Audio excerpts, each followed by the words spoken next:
Right, okay, folks. Oh, there's me cutting all the slides there.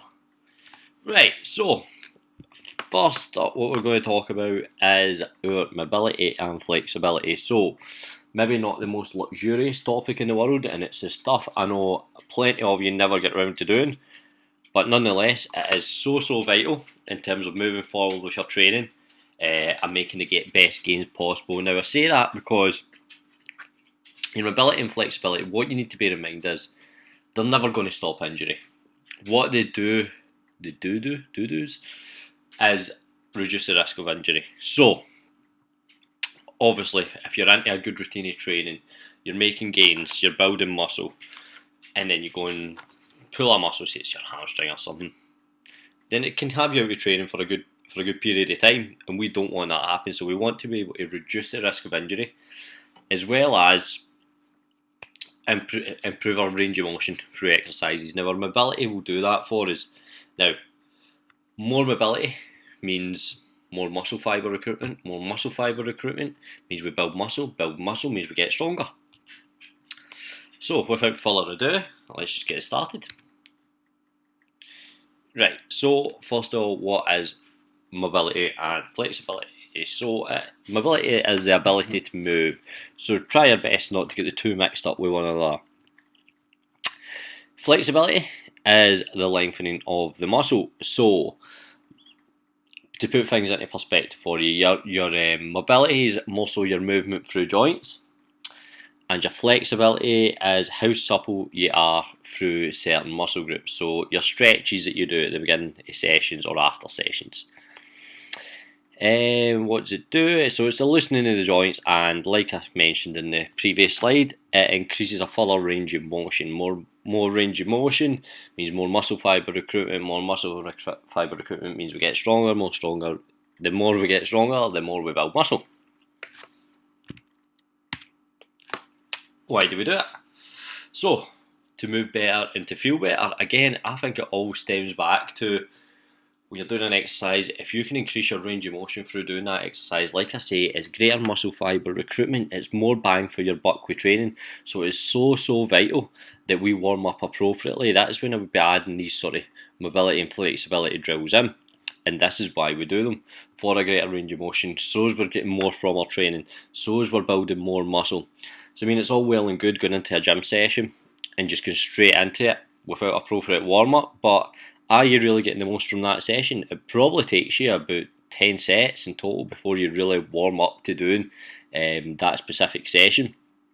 And what you also run the risk of as well, without having that mobility beforehand or stretching off any of the muscles, you're going in straight away into a session with no sort of warm up, no mobility drills, no stretching.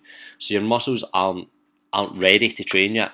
You've not trained them to train yet, which then in turn can mean you get injured very easily through not doing the appropriate warm up. So that is why we do it.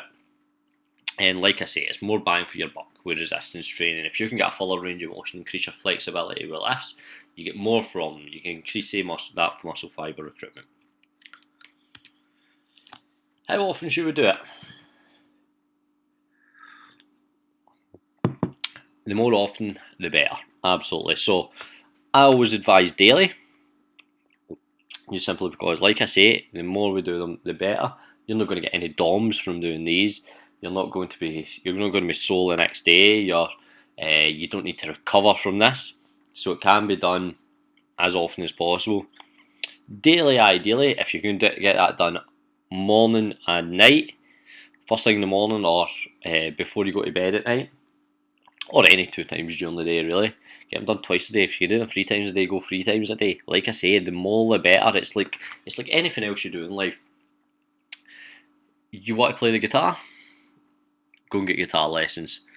Who's going to be better? The person that's going once a week, or who's going to pick it up faster? The person that's going once a week, or the person that's going 5 times a week?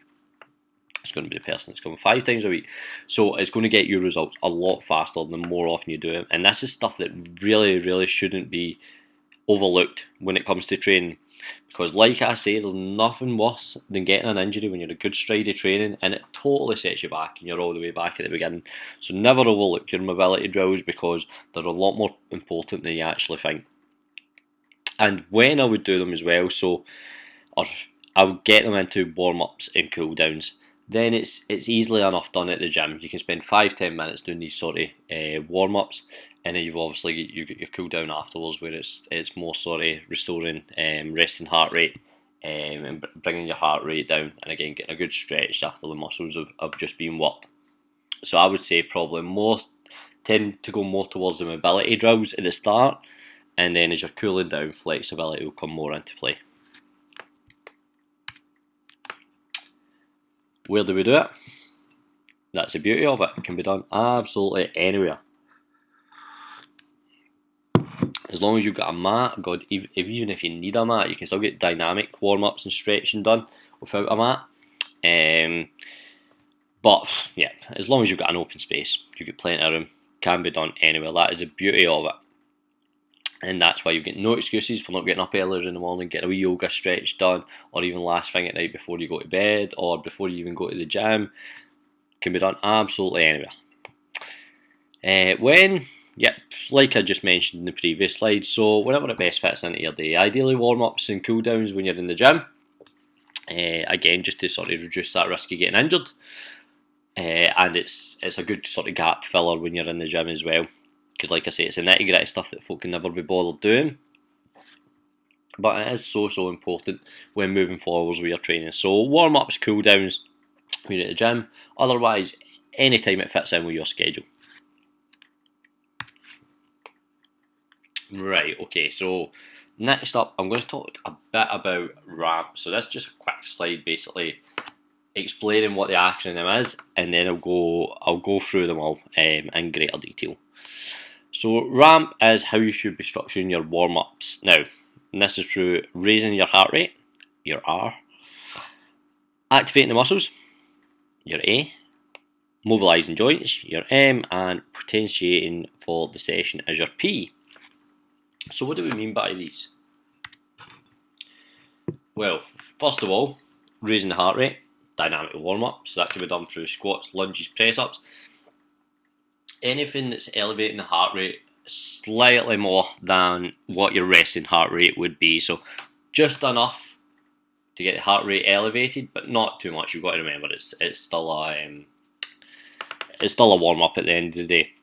You still get the bulk of your session to go. So yeah, so you're talking any sort of compounds, dynamic stretches, squats, lunges, press-ups, squat jumps, burpees, even some barbell complex, some rows, some stiff leg deadlifts. It's all dynamic stretches. You're all getting a stretch on the muscle there, but it's a muscular movement as well. So it improves your mobility. So if you know you're getting into a session of squats, it's probably a good idea to go into your concentrics, your isometric squat holds, and then work off some squat and lunge patterns as well as part of a warm-up.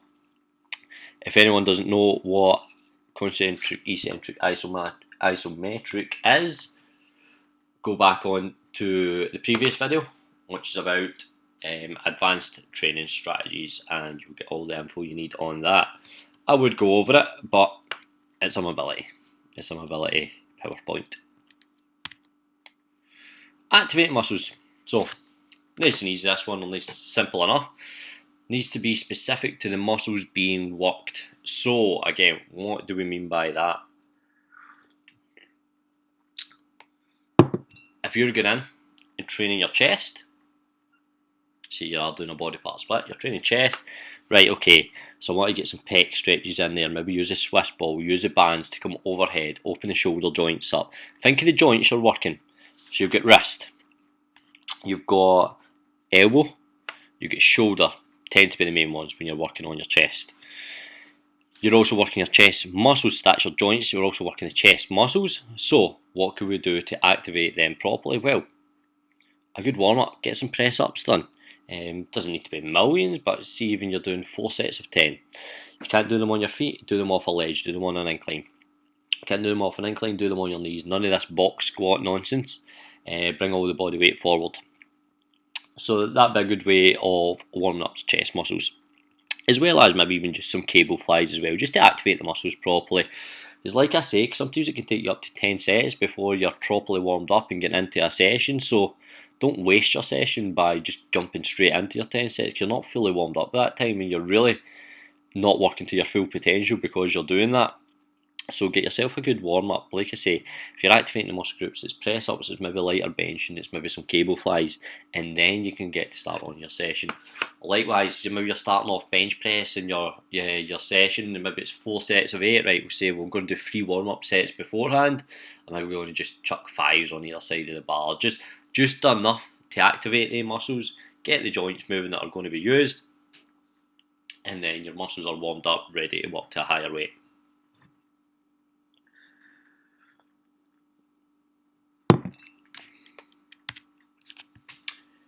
So next up is mobilising the joints. So again, what do we mean by that? So more or less lubricating the joints before we go and use them. Because again, if we just jump into exercises without properly loosening these joints or getting them moving before we start a heavy session or even just any session at all, it could cause you pain, it could cause you discomfort, it could get you injured. And you've probably not got the right mobility in it anyway if you're not warmed up properly. So again, think more bang for your buck, think of decreasing the risk of injury, and again, be smart about what you're doing. So let's just use, well, do you know what, we'll use chest again. So for our chest session, right, wrists, elbows and shoulders are going to be the main joints we're working here. So make sure you're doing wrist rolls. Make sure you maybe do some lighter bicep curls just to warm up. Get the band up, over and back behind the shoulders, and come forwards again just to loosen off the shoulder joint. Get a pec stretch using a door or a stability ball. So plenty we could be doing there just to make sure the joints are mobilised before we get into our session.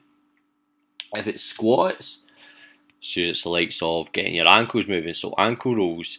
Knees, you might be going into some lighter barbell complex squats. Hips, you might be going into some RDL, some hip stretches, a pigeon stretch. So think mobilising, think activating. This is exactly what we're on about here when we talk warm ups. When we're talking a ramp, it is so vital we don't miss out any of these points. Okay, so potentiate, which is one I would like to go because it can be a wee bit less clearer on what's actually required to warm up the muscles with the potentiation. So what do we mean by that? So it basically just means think of the movement patterns when you're going to be training. Are you going to be lunging? Are you going to be squatting? Are you going to be pressing? Are you going to be pulling, rowing? What are you going to be doing here? So you want to try and find mobility drills that mirror that same sort of movement. So let's for instance say we're doing lunges that day, right? Well, let's go into a lunge position and really just push our hips through. Get that moving. You maybe know you're doing some rows that day, right? Okay, let's go into some cat-cow stretches. If you don't know what cat-cow stretches is, search it up. It's a yoga stretch. Again, just to mimic the sort of the movements we're going to have in that program, especially if it's something like a deadlift day. Get that back moving, get the blood flowing through it. So yeah, absolutely lengthening the muscles, get the flexibility in the muscles before we go and hit a session, but as well as mirroring the same sort of movements that we're going to be doing in the sessions. Like I say, you're doing lunges, go into your lunge, push your hips right through, get the hip flexors stretched. You're doing your squats, go into your isometric holds, hold that squat for a good 10-15 seconds, really pull back on the hips. So really simple stuff, guys. It's just when it comes to mobility and flexibility, a lot of it is common sense, and I know it does get overlooked, but it really shouldn't. It's something I've added into my training maybe the past year, 2 years, and I'm now fortunate enough I'm sitting in a position where I'm as strong as I've ever been, and I'm as injury free as I've ever been as well, which is actually very uncommon as you start to get older. Don't get me wrong, my years have still to come, but at the same time, I used to find I'd get injured a lot easier than what I do now, and that's through just taking a wee 5-10 minutes at the beginning, doing some stretches, some mobility work, folks. I do a wee yoga routine every morning for 5 minutes as well, and the difference it's made, if I could put you in my shoes maybe a couple of years ago and I could put you in my shoes now, I think that would allow you to see the improvements that can actually be made through doing your mobility and flexibility drills, and I think it would encourage you to do them even more. But what we've got to remember is that's why they need to be consistent, that's why they need to be daily. This isn't going to change overnight, your mobility or your flexibility. We need to be consistently hitting these drills in order to improve our range of motion for the session ahead.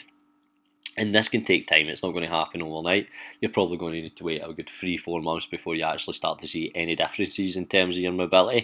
You've got to remember you're using these joints and these muscles all the time in day-to-day life, and I don't mean through heavy lifting, I mean through steering your car, I mean through foot on the clutch, I mean through walking, I mean through cooking the dinner, any and at all. You've got to remember your joints and your muscles are still all used. It doesn't need to be heavy lifting for them to be used. You're always constantly on the move. Right, okay. So how would we assess our mobility and flexibility then? So, first of all, we've got a performance observation. So that could be your running, jumping, whatever it needs to be. Could it be 100 metre sprint time? Could it be the long jump, broad jump? Tests like this could be an endurance test, could even be the bleep test, and this will give you an idea of where you are. See if you compare it to normative data, which you get online. So say you're doing the bleep test, take your score, and then you just write in norm data for bleep test. If you're male over 40, for males between the age of 40 and 50, and that'll come up on Google straight away. So, a performance observation, if there's someone that's weaker, you can even tell, even if you have to video yourself doing the likes of these tests, you're running or you're jumping, or whatever it may be, throwing, catching, I don't know. Video yourself and you'll be able to see where the weaker areas are if you don't get a good result. Or even if you do get a good result, you can still notice some weaker points. So I advise videoing yourself or getting somebody else to watch you, somebody else qualified enough to check if there is anything you could be doing with your mobility to enhance that performance. What you've also got is a movement screen. Now, we should be doing these every so often to make sure our mobility is actually getting better. So that's things through lunge patterns, squats, hip hinges, knee dominant, pushing, pulling, press up position, planks. So making sure when we're doing these, again, dynamic stretches, that we're getting the right mobility. You can tell a lot by someone by just getting them doing an overhead squat. You could tell a lot of weak points and strength points as well when doing an exercise like that, because it forces you to get into the right position. If there's anything out of position, you can more or less say that's a weaker area. Right, okay, so my arms are falling forward. Is that to do with my lats not being stretched enough? Is that to do with a weaker core, or is it shoulder mobility maybe? My heels are lifting off the floor. Okay, so maybe I've got tighter calves. All these sort of things can be used to screen your mobility. So again, I would be videoing these, and then maybe videoing them again, say 4 weeks, 8 weeks time, every so often, making sure we are improving that mobility. Because we want to know where our weaker areas are. We know where our weaker areas are, we know what to work on and what flexibility and movement parts to work on. And then through doing that, again, we'll increase our range of motion, we'll decrease our risk of injury, and we'll get a lot more from our training sessions. Next one, joint specific. So you can find like a knee to wall test. That's for testing your ankle mobility. Again, you don't know what knee to wall test is, then look it up. You've got your Thomas test. God, there's loads, but it just depends on what area or what joints you use most for your particular sport or your particular type of training, and then testing these and seeing, right, okay, this is what I need, this is the normative data for it, this is where I need to be, that's where I can improve on. And then once you find out, right, okay, it's my ankle mobility, right, so you then structure a program that works around ankle mobility as well as whatever your goal is. So joint specific assessment is really important as well, guys, just for making sure we're moving forward and we're always improving mobility, so we are in then turn improving our sessions. Okay, so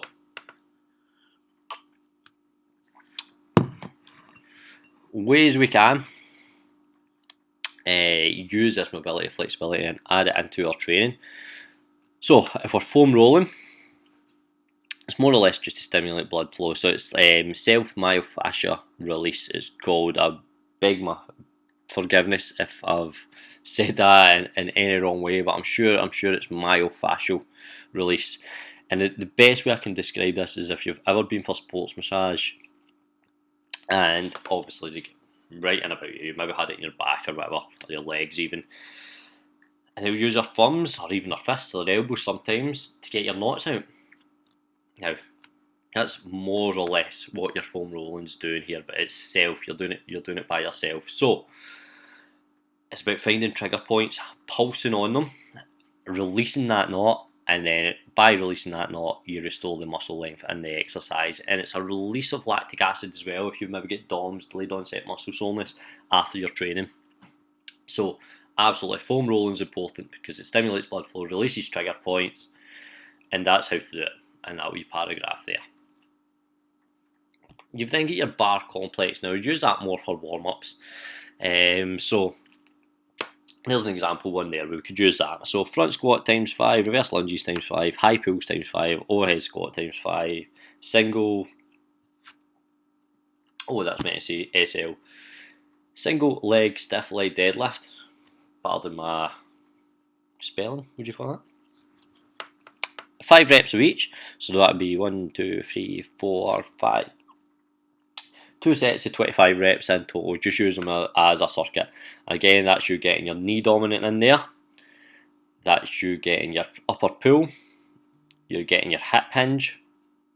And you're getting a push as well with the overhead squat. So there's no movement patterns you're leaving out there. You're warming up the appropriate joints, as well as the muscles, hitting them with a slight bit of resistance before you go into a heavier session, as you'd say. You've then got mobility circuits you can use. So again, you could add these in at the beginning of a session just to warm yourself up appropriately and properly. So you get your knee to wall touches, remember they're for the ankle. Thoracic rotations, so more so for our hip and foot flexors for mobility. Superman, so shoulder mobility, core stability, glute activation. Inchworms, again, lengthening the hamstring, core activation as well. You've also got your hip hinge pattern in there. So say you maybe work to 45 seconds on, 15 off, and use that as a circuit. And then what you've also got as well is you've got your PNF stretching. So 2 types, you've got your hold, relax. So PNF stretching, I'm not even going to say the full name because I definitely don't even know how to say it. Peripheral neuromuscular facilitation. Oh, there you heard me saying it. Although I might be wrong on that one, but I'm sure that's what it stands for. So, yeah, you get your hold relaxed. So obviously PNF stretching is done with a partner. So it allows you to get a greater range of motion or a greater stretch on an exercise due to their force. So if you can think of, again, it's hard to explain without an actual video here, but you're maybe sitting on your backside, your partner behind you, and they've got one knee in your back. If you put your arms out straight by your side, so elbows aligned with shoulders, as well as wrists and fingers, and they're just going to push forward with the knee, not too much, don't let it injure you, and they're going to pull your arms back. So you're going to hold that, and then with the relax, they're going to bring it back a wee bit further. You're then going to hold that, and then you're going to relax, and they're going to bring it a wee bit further. So the best way to do that is through your breathing. So you got to breathe in, and then as you're relaxing, they're going to pull back that wee bit further for a greater range of motion. So that's the best stretches you'll get, because that's a stretch you can't take yourself to. You've also got your contract relax. So same exercise, if you think pushing your hands against, a bit like a fly, against their resistance, and then totally relaxing on that deep breath, and then they're allowed to push your arms back a wee bit further for a greater range of motion. I hope that made sense without a video. So putting it together, how would we putting it together?